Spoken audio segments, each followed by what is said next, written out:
എടി നിന്റെ അമ്മ എന്നെയും വിളിച്ചിരുന്നു. 3 പവന്റെ ഒരു സച്ചിൻ മാല വേണോന്ന് പറഞ്ഞിട്ട്. എന്ത് കിട്ടി നിന്റെ അമ്മയ്ക്ക്? എന്നിട്ട് വേണമെന്ന് എന്താ പറയുന്നേ? ഞാൻ പറഞ്ഞു വേണ്ടെന്ന്. ഇതാണ് എന്റെ അമ്മയുടെ ഒരു പ്രത്യേകത.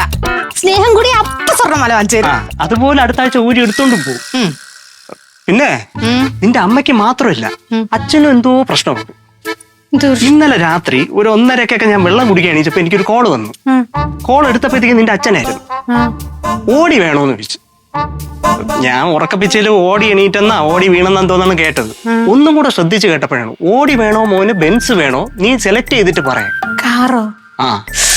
നിന്റെ അച്ഛൻ എവിടെന്നോ കുറച്ച് തുട്ട് കിട്ടിയിട്ടുണ്ടോ തോന്നുന്നു. അച്ഛനെ പഴയ ബിസിനസ് തുടങ്ങി. കള്ളവാറ്റ? അയ്യടാ, കള്ളവാറ്റ് സത്യവാറ്റൊന്നുമല്ല. പിന്നെ അമ്മ എന്തോ കുഴലെന്നോ മറ്റോ ആണ് പറഞ്ഞത്. കൂടുതൽ ഡീറ്റെയിൽസ് ഒന്നും ഞാൻ ചോദിച്ചില്ല. കുഴല? അയ്യോ, വല്ല കുഴൽപ്പണമാണോ? ഉള്ള കാര്യം പറഞ്ഞേക്ക് എല്ലാരും കുടുങ്ങും കേട്ടാ. പറഞ്ഞില്ലെന്ന് വേണ്ട. എടി ഹവാല കേസാണ്. കവാലേ? കവാല അല്ല, ഹവാല. എടി കുഴൽപ്പണം എന്ന് പറഞ്ഞാൽ എന്തോന്ന് നിനക്കറിയാമോ? കുഴലിലൂടെ പണം വരുന്നു. എടി സർക്കാരും ബാങ്കും ഒന്നും അറിയാതെ പുറത്തെ രാജ്യത്ത് നിന്ന് അനധികൃതമായിട്ട് വരൂലേ ക്യാഷ്, അതിനെയാണ് കുഴൽപ്പണം എന്ന് പറയണത്. നിന്റെ അച്ഛൻ അതിന്റെ ഏജന്റ് ആയെന്നാണ് എനിക്ക് തോന്നണത്. അയ്യോ, കുഴപ്പമാണോ? പിന്നെ കുഴപ്പമില്ലാതെ. ഈ കയ്യിലിടുന്ന ഒരു സാധനമുണ്ട്, അറിയോ? പോലീസ് പിടിച്ചോണ്ട് പോകുമ്പോ വിലങ്ങെന്ന് പറയും നമ്മള്. അത് ഇട്ടോണ്ട് ജയിലിൽ പോയി കിടക്കാം. ജയിലിലാ? പിന്നല്ലാതെ. വേഗം വിളിച്ച് പറഞ്ഞോ, ഇല്ലെങ്കിൽ നീയും കൂടെ കൊടുക്കും. അയ്യോ, അമ്മ ഇപ്പൊ എന്റെ അടുത്ത് പറഞ്ഞ പോലെ വേറെ ആരോടെങ്കിലും പറഞ്ഞിട്ടുണ്ടാവോ? ഓഹോ, നിന്റെ അമ്മ മാത്രമല്ല, അച്ഛനും രണ്ടെണ്ണത്ത് നിന്ന് എല്ലാരടുത്തും പറയും. നീ വിളിച്ച് പറയാൻ നോക്കി, ഇല്ലെങ്കിൽ നീയും കൂടെ കൊടുങ്ങുവേ.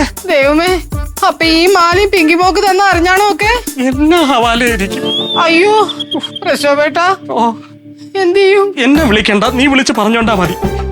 പ്രശോഭേ, വരുന്നമ്മ, വേഗം വിളിച്ച് പറ. പോലേ.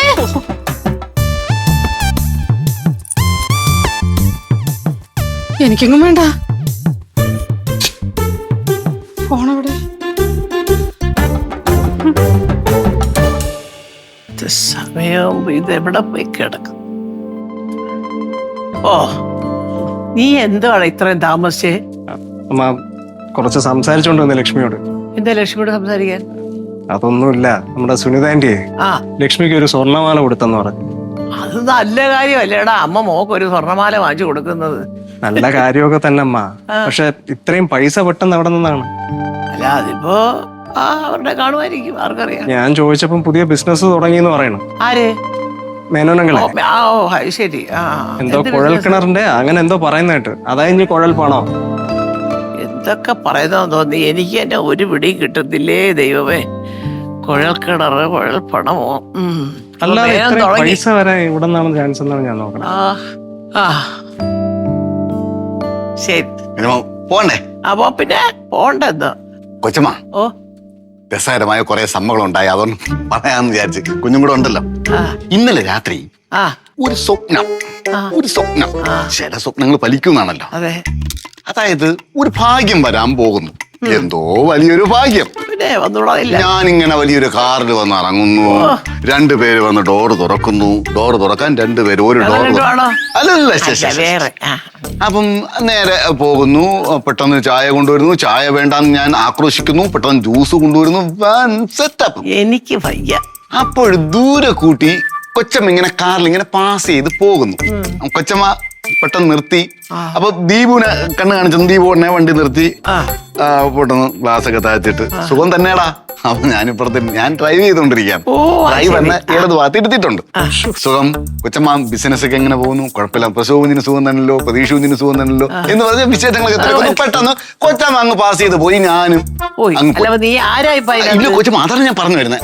അങ്ങനെ ഇരുന്ന് ഇങ്ങനെ പെട്ടെന്ന് കണ്ണങ്ങ് തുറന്നു.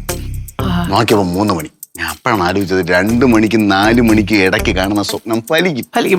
രാവിലെ ഒരു 10-10:30 മണിയായപ്പം നമ്മുടെ മേനോൻ ചേട്ടൻ വിളിക്കുന്നു. അമ്മാവ എന്നെ വിളിക്കുന്നു. എന്നെ വിളിക്കുന്നു. വിളിക്കേണ്ടവരെന്നെ വിളിക്കുള്ളൂ. എവിടെ ഞാൻ ചോദിച്ചു എടുത്ത വഴി ചോദിച്ചു എവിടെ നിങ്ങളെ കാണാനേ ഇല്ലല്ലോ എന്നൊക്കെ കുറെ പരിഭവം പറഞ്ഞു. ഞാൻ വിളിച്ച അത്യാവശ്യം എന്ന് പറഞ്ഞാ എടേ ഞാനൊരു എന്തോ ബിസിനസ് എക്സ്പോർട്ട് കമ്പനിയോ അങ്ങനെ എന്തോ തുടങ്ങാൻ ആലോചിക്കുന്നു. ഞാൻ പറഞ്ഞ നല്ല കാര്യം നിങ്ങൾ കൊണ്ടുവന്ന് പറ്റും, കാരണം അടുക്കളയിൽ നിന്ന് കുറെ സാധനങ്ങൾ അടിച്ചു മാറ്റി ശീലം ഉണ്ടല്ലോ. കൂടെ സുനീ ചേച്ചി കൂടെ ചേർത്ത് കഴിഞ്ഞാൽ കറക്റ്റ് പാർട്ട്നേഴ്സ് ആയിരിക്കും എന്ന് പറഞ്ഞു. പെട്ടെന്ന് എൻ്റെ അടുത്ത് പറഞ്ഞേ നിനക്ക് MBA ഉണ്ടാടേ. ഞാൻ പറഞ്ഞു MBA ഇല്ല ഏട്ടാ, ഉടനെ എടുക്കണം, നിന്നെ ഞാൻ അതിന്റെ ഒരു മാനേജരാക്കി മാറ്റാന്ന് പറഞ്ഞു. നിനക്ക് MBA ഉണ്ടോ? MBA ഉണ്ട്, MBA പഠിക്കണമെന്നാണ് പറഞ്ഞത്. കൊച്ചമ്മ കുറഞ്ഞ ഒരു മണിക്കൂർ കൊണ്ടൊക്കെ പഠിച്ചെടുക്കാൻ പറ്റുമോ?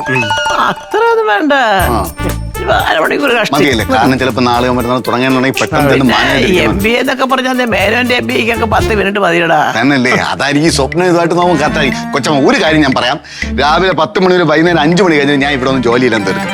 രാവിലെ 4 മണിക്ക് അത് ജോലിയെല്ലാം തീർത്ത് കൊച്ചമ്മയ്ക്ക് എല്ലാം ഉണ്ടാക്കി ഇവർക്കെല്ലാം ഉണ്ടാക്കി വെച്ചിട്ട് ഞാൻ ജോലിക്ക് പോകും. അങ്ങനെ MBAക്ക് ഫ്ലവേഴ്സ് ഒരുക്കുന്ന കാഴ്ച വസന്തം യൂട്യൂബിൽ പ്രേക്ഷകർക്ക് ലൈവായി കാണാം. ഫ്ലവേഴ്സ് കോമഡിയിൽ ജോയിൻ ചെയ്യൂ, ആസ്വദിക്കൂ.